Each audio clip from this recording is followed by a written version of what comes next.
I always say that if you venture into pig farming, put the money aspect somewhere, put it aside, and look closely. Each and every day go by, you get to learn new things. Today's video, I'm going to share with you how I was fighting some of my community members. One of the craziest things as well, I was fighting some of my community members. Though the fault was from me, I never accepted it. I was defending myself. I got to realize that it is my fault, so I have to go back and apologize. And I'm to share with you the cause of the fight with you in my video today. But before that, take a minute to subscribe, like the video, share, and then as well, don't forget to turn on the bell. Okay, so let me get to start with you how I was fighting, like what caused the fight between myself and the community, some of the community members in which I have my piggery situated.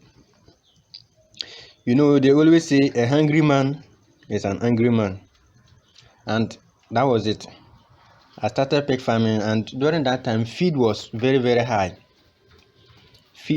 The cost of getting the feed was very high, and I also had no means of formulating my own pig feed. And so it means the little feed available, I have to manage it in order to be sufficient for all of the pigs in my farm. So I was managing the little feed, and you know, managing pigs means the feed means I am starving them indirectly. They are not eating up to their full capacity. So I was starving them indirectly. And you know, once the pig is hungry, it must all the time find anything to eat. So this was where the fight started. The community where I am located, the members there they raise local fowls, and you know that's extensive system. They were left to be walking around like that.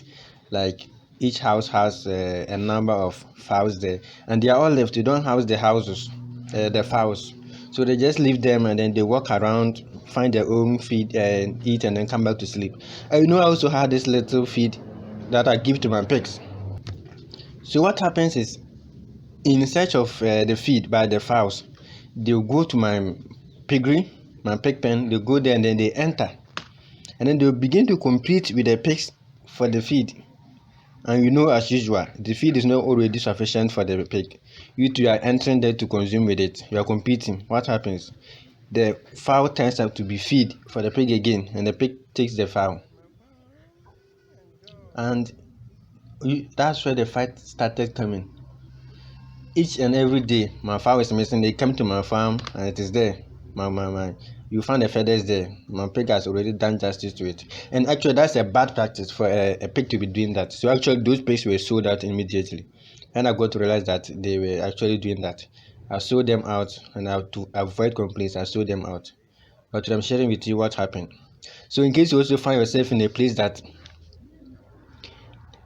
there are fowls and you don't want any problem with your members, the community members, the best thing is you find this net, wire mesh, as you can see in my today. Now I found wire mesh which I used to guide against the entry of any fowl. So no fowl enters my farm now, it's only the pigs. So no matter how small the feed is, if you eat and you're not satisfied, it is your own wahala. You live there alone, you get it. So actually this is how I was, and my pig was always causing fights. Each and every day they would take a fowl and then they consume it. Each and every day a fowl is eaten. No, this can't happen. So to avoid complaints, I have to compensate those people and empty the farm of those particular pigs, and then I brought in new ones. So why am I saying this? I'm saying this to let you know that if you're living in a place and then you're also raising some wing animals like the fowl, the birds, it's better you guard against the entry of any of these animals. Guard against it, be it chick or the matured ones, fowl, hen, and then cocks. Just guard against them. Don't let them enter. You know, the outlet where after cleaning your water flows out. Usually, if you don't use some net to block the outlet, you will see that fowls, the chicks, will be able to pass through those particular outlets, and then they get into the pen or the room of your pigs. And you know, because they are small, the way they are working, that one will even some way trigger their eat up by the pigs. So always ensure that you seal the outlet with a net so that no animal comes from the outside into the pen. And then at the top side also use the wire mesh, guard against it, so that whether they fly up to no matter what start they fly up to, they can never enter the pen, and it will just be there for your pigs alone. No entry of external birds, and then nothing else, only your pigs will be inside there. Okay, so I'm only sharing with you that if you're living in a community or you have the intention of raising fowls also in your pig pen, and then usually you don't want to house them, you want to allow them free of movement, guard against your pigs and don't let the fowls find their ways into the pen. Okay, so find this and then avoid trouble with any member in your community. Actually, I was fighting them until I got to know this. Now they are all happy. I'm happy they are happy.